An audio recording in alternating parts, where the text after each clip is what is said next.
నువ్వు అన్నది నేను వినలేదనుకుంటున్నావా? ఖచ్చితం అని ఖచ్చితంగా చెప్తున్నావుగా. అబ్బా, అసలు జరిగిందేంటో తెలుసా?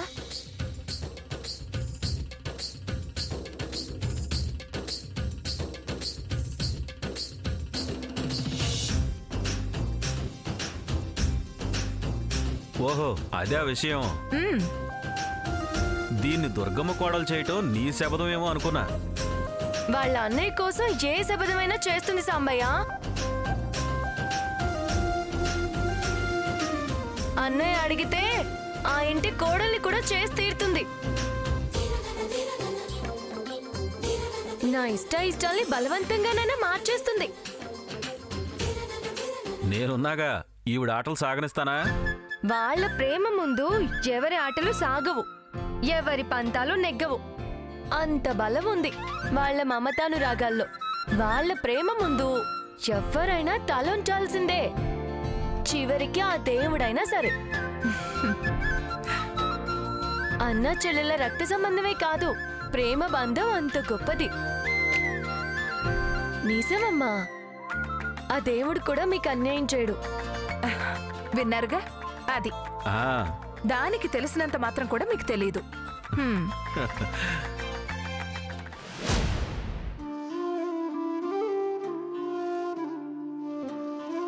నువ్వు స్పృహలో లేనప్పుడు చాలా జరిగింది నాన్న. ఏం జరిగిందిరా?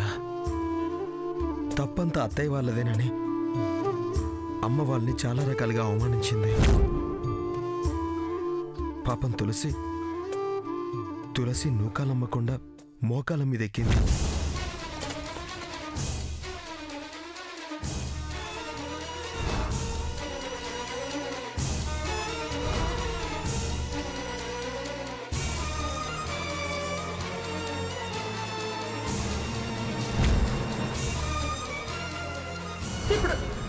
ఇప్పుడు ఆయన గుండెలో బుల్లెట్ ఉండేలా చేసింది.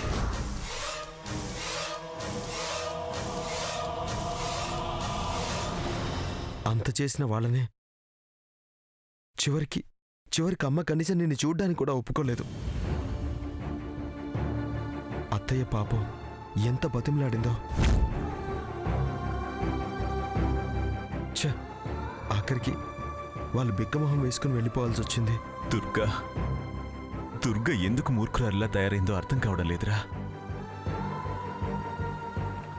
నాకు అర్థం కావట్లేదు నాన్న. డిశ్చార్జ్ అయ్యాక కలవటమేనా? అంతే నాన్న.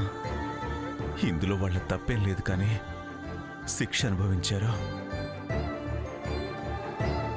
ఫీల్ అవ్వకండి నాన్న. నువ్వు తర్వాత వెళ్ళి పలకరిస్తే అంతా మర్చిపోతారు. అత్తయ్య పొంగిపోతుంది. పాపం ప్రియ పిచ్చిదిరా.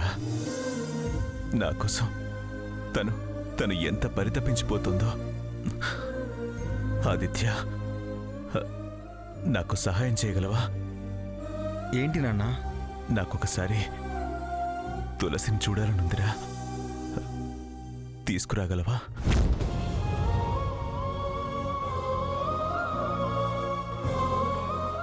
మాట్లాడవేంట్రా? అమ్మ వాళ్ళ విషయంలో చాలా కోపంగా ఉంది నాన్న. ఇప్పుడు కొంచెం సాధ్యం కాదు. ప్లీజ్, నా కోసం ప్రయత్నం చేయరా.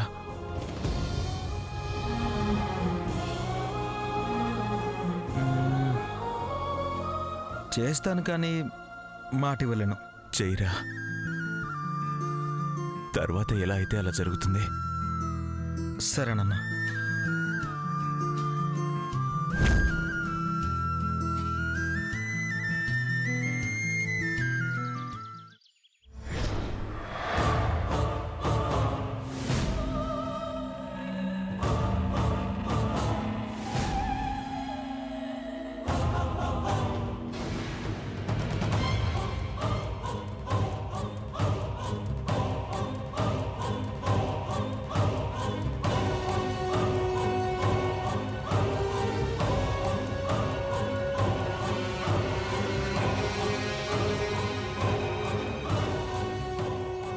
దుర్గమ్మ, ఊళ్ళో జనమంతా ఒక మాట కూడే కూస్తున్నారు.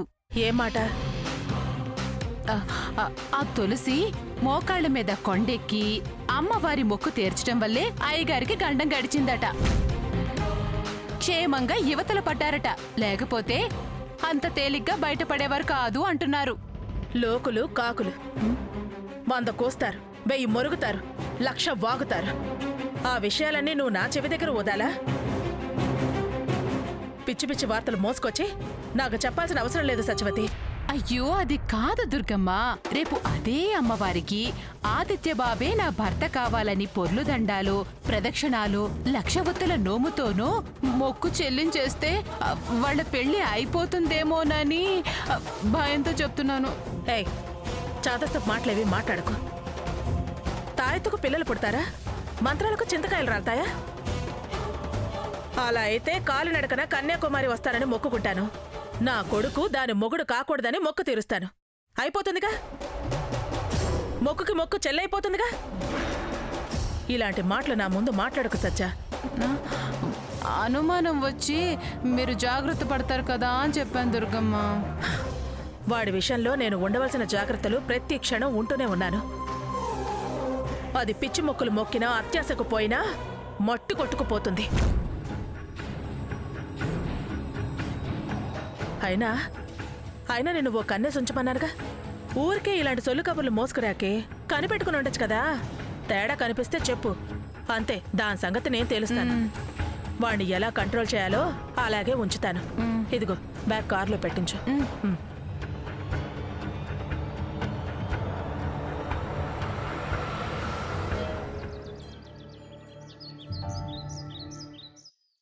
ప్రియా, కాసిన మంచినీళ్ళు తీసుకురా.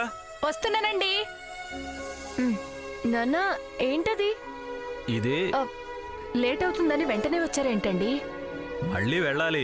ఈ ప్రసాదం ఇచ్చిపోదామని వచ్చా. ప్రసాదమా? గుడికెళ్ళొస్తున్నావా? ఏ గుడికి?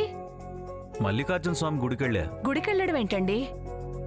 అటువైపు పని మీద వెళ్తుంటే గుళ్ళోంచి పెద్దగా మంత్రాలు వినిపిస్తుంటే లోపలికి వెళ్ళాను. మృత్యుంజయ యాగం చేశారట. మీ బావగారికి ప్రసాదం పెట్టు, త్వరగా కోలుకుంటారని పూజారి గారు ప్రసాదం ఇచ్చారు. బావకి ఇవ్వలేనని చెప్పలేక ఈ ప్రసాదం తీసుకున్నాను. బావకు ప్రసాదం తినిపిస్తే మంచిదే, కానీ మనకు ఆ అవకాశం లేదు కదా. ఇది మొక్కు తీర్చినా, నేను మోకరిల్లినా ఏం లాభం లేదు కదా. మన ఆరాటాల్ని వదిన అర్థం చేసుకోవడం లేదు. పైగా అపార్థం చేసుకుంటుంది. ప్రసాదం అన్నయ్యకి తినిపించాలని నా ప్రాణం కొట్టుకుంటుంది. ఇది తింటే త్వరగా కోలుకుంటాడని నా మనసు కనిపిస్తుంది. కానీ ఇదంతా కాని పనే కదా. సరేలే, రేపటి వరకు చూద్దాం. నాకు కొంచెం చిన్న పని ఉంది, నేను వెళ్ళొస్తాను. ఏమండి, ఒక్కసారి నన్నెళ్ళి ప్రయత్నం చేయమంటారా? ఎందుకు? తిరిగొచ్చి బాధపడ్డానికా, కన్నీళ్లు ఒత్తుకోవడానికా? నువ్వేం ప్రయత్నాలు చేయొద్దు, నేను వెళ్ళొస్తాను.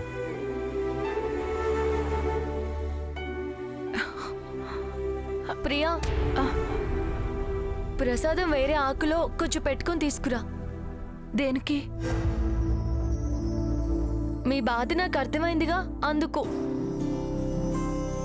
అంటే అందరం మామయ్య క్షేమం కోరుకునే వాళ్ళమేగా. ఎలాగోలాగా ఎవరితోనో ఒకరితో ఈ ప్రసాదం మామయ్య దగ్గరికి నేను చేరుస్తాను. నువ్వెళ్తావా? మామయ్య దాకా కాదులే, ఎవరికో ఒకరికి అందించొస్తాను. ఎవరికిస్తావే? ప్రసాదం పంపించిన దేవుడు దారి చూపించుట. నువ్వు వెళ్ళి పెట్టుకురాపో.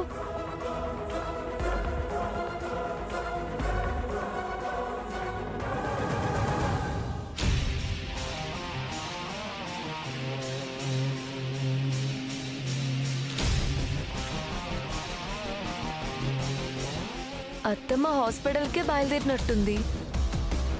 ఆవిడ భయమో ఆందోళన అంతా మామయ్య క్షేమం గురించే కదా.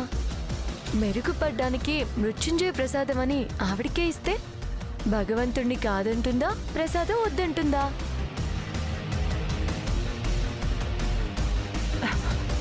ఇదిగో, వదినకి కోపం లేని వాళ్ళకి ఇచ్చి పంపించు. అలాగే ప్రియా.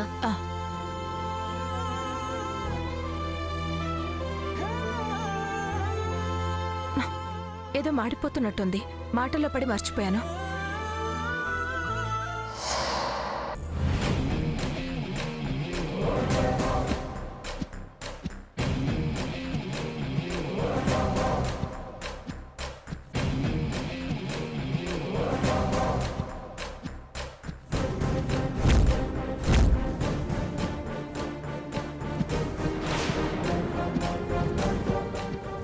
ఏంటే గేటుకి ఎదురుగా దారికి అడ్డంగా నిలబడ్డా?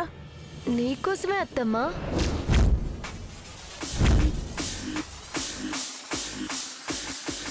అబ్బో, పిలుపు మారింది, పెడసరం తగ్గింది. కొత్త నాటకం ఏమైనా మొదలు పెట్టావా? నేను అనడానికి నువ్వు అనుకోవడానికి ఇది టైం కాదు. ఇదిగో మృత్యుంజయ ఆగ ప్రసాదం తీసుకెళ్ళు. మామయ్యకి తినిపించు, త్వరగా కోలుకుంటాడు.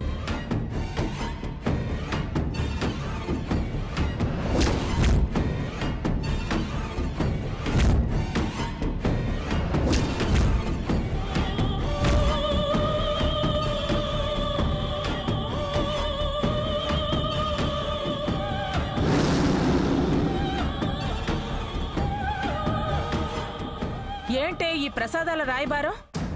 ఇందులో రాయబారం ఏం లేదు.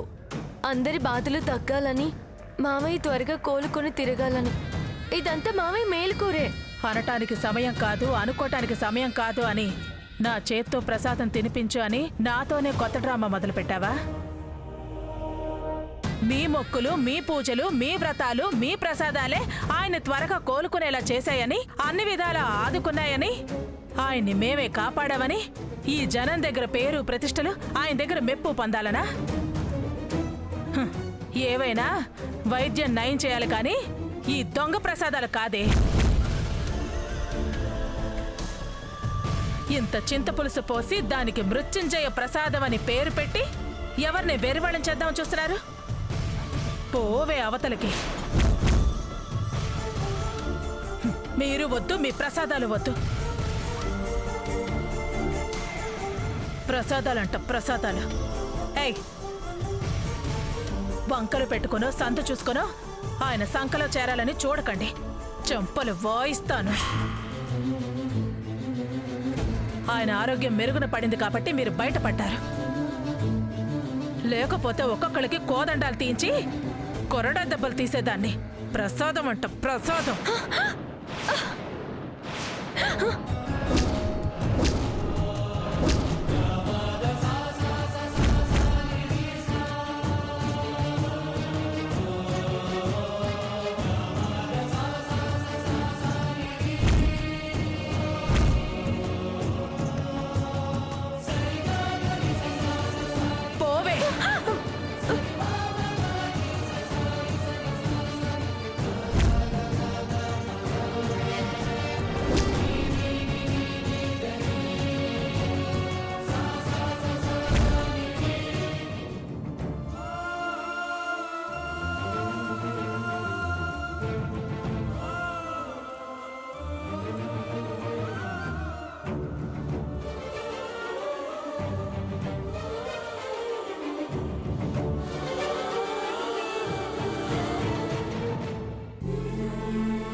తులసి, అన్నయ్యకి ప్రసాదం పంపించావా? అమ్మకి ఈ విషయం తెలియదు. తెలిస్తే బాధపడుతుంది. వెళ్ళింది ఎవరమ్మా? తులసి. వెళ్ళిన పని పూర్తి కాకుండా వెనక్కి తిరిగి వస్తుందా? పైగా నీకు మాటిచ్చాను, తప్పుతానా? అనుకోకుండా కోటేశ్వరరావు బాబాయ్ కనిపించాడు. చేతిలో ప్రసాదం పెట్టి మ్యాటర్ చెప్పి ఇచ్చొచ్చాను. నీకెందుకమ్మా, నాకొదిలే. ప్రసాద్తో ప్రసాదం తినిపించే బాధ్యత నాది అని హామీ ఇచ్చి పట్టుకెళ్ళాడు.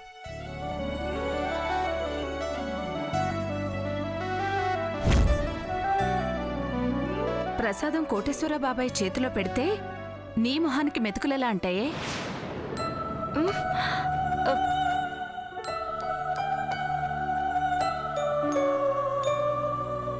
నిజం చెప్పు, నిజంగా ఇచ్చొచ్చావా? ఇవా తీర్థ ప్రసాదాలు మనం తినకుండా అవతల వాళ్ళకి పెట్టకూడదంటారు కదా, అందుకే అసలు రుచి ఎలా ఉందో అని, మావయ్యకి నచ్చుతుందో లేదో అని కాస్త పులిహోర నోట్లో వేసుకున్నా. అప్పుడే అంటుకుని ఉంటాయి. నిజం చెప్తే నీ గుండె పగులుతుందమ్మా. నిజంగా అంతేనా? నీకు అబద్ధం చెప్తానా ప్రియా? నన్ను నమ్మవా? అయినా ప్రసాదం రుచి చూస్తారు ఎవరైనా? ఎలా అయినా ప్రసాదం ప్రసాదమే. రుచి చూసే కదా శబరి రాముడికి పెట్టింది. దేవుళ్ళలాంటి మావయ్యకి పెట్టేదాన్ని రుచి చూస్తే తప్పే ఉంది. నువ్వేమైనా శబరివా? బావ విషయంలో అదే శబరి, అదే లక్ష్మణుడు, అదే హనుమంతుడు. ఆహాహాహా, ఏం చెప్పావు సాంబయ్య, ఎంతో పెంచేశావు. నువ్వేరా వద్దా? చూడు, నిజంగా నిజమేనా అని నువ్వు అడిగావు. సాంబయ్య ఎవరితో పోల్చాడో చూడు. మీరేంటి ఎలా వస్తున్నారు అలా వెళ్తున్నారు? నీ మనసేం బాలేదు కదా, నేనే డ్యూటీ చేస్తానులే అని 418 డ్యూటీ చేస్తానని చెప్పాడు. మంచితనం తల్లి, మంచితనం. మంచితనం ఉంటేనే మానవుడు మానవుడికి సాయం చేస్తాడు. సర్లేవే, మీరు మహనీయులు. ఏమండి, అన్నయ్య గురించి ఏమైనా తెలిసిందా? డాక్టర్ గారికి నేనే ఫోన్ చేసి అడిగాను. బావ ఆరోగ్యం చాలా మెరుగైందంట. అమ్మయ్యా, ఇప్పుడైనా అన్నయ్యను ఒకసారి చూస్తే మనసుకి తృప్తిగా ఉంటుంది. దానికేం భాగ్యం ప్రియా, రేపే వెళ్ళి మావయ్యని చూసొద్దాం. ఎంత తేలిగ్గా అన్నావురా, రేపు వెళ్ళి చూసొద్దామని. అది అసలు జరిగే పనేనా? వెళ్ళి గొడవ పడటం అవసరమా? దుర్గమ్మకి భయపడి ప్రియా ప్రేమను చంపుకుంటోంది. ఎలా అయినా సరే రేపు అమ్మ మామయ్యని చూసేటట్టు చేయాలి.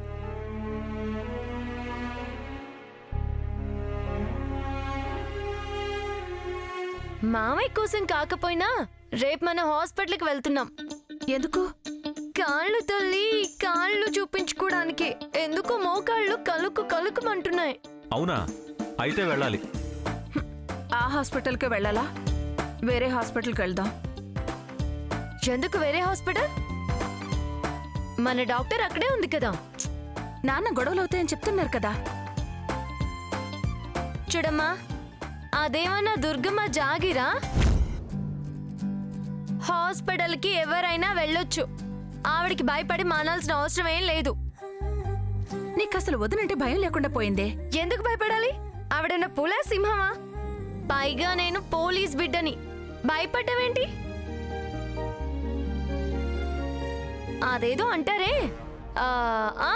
అదే స్వామి కార్యమే స్వకార్యమని. అలా వెళదాం. అవకాశం దొరికితే మావిని చూసుద్దాం. తులసి చెప్పేది కూడా బాగానే ఉంది. మీరే అన్నారు కదా హనుమంతుడు అని. చూసి రమ్మంటే కాల్చొచ్చే రకం. శబరి అని కూడా అన్నారు, హనుమంతుడితో పోల్చారు. పని ముఖ్యం, ప్రియా మనసు తృప్తి పడ్డం ముఖ్యం. మనం వెళుతున్నాం అంతే. అలాగే వెళ్దాంలేరా, సరేనా? Thank you Sambayya. నీకు మీ అన్నయ్యని చూడాలనుంది, అది నెరవేరిస్తే నాకు తృప్తి.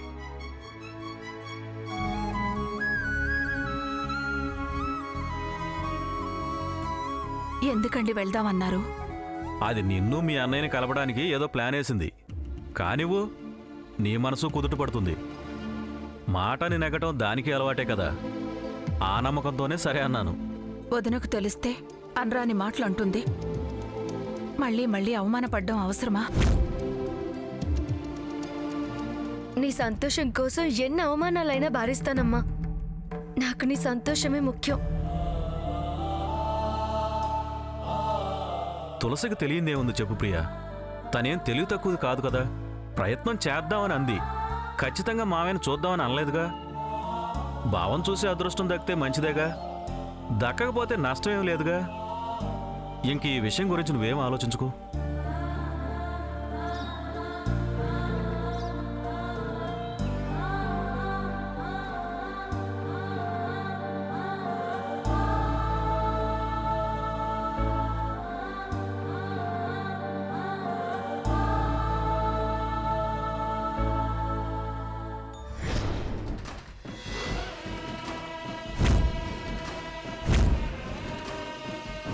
ఆ కృష్ణప్రసాద్ హాస్పిటల్ పాలయ్యాడు. ఆ తులసి వాళ్ళ వల్ల ఇదంతా జరిగిందని దుర్గ వాళ్ళ మీద కారాలు మిరియాలు నూరుతుంది. తిట్టిన తిట్టకుండా తిట్టిపోస్తుంది. వాడికి జరిగిందాన్ని, ఈ దుర్గ కోపాన్ని నాకు ఉపయోగపడేలా మార్చుకోవాలి.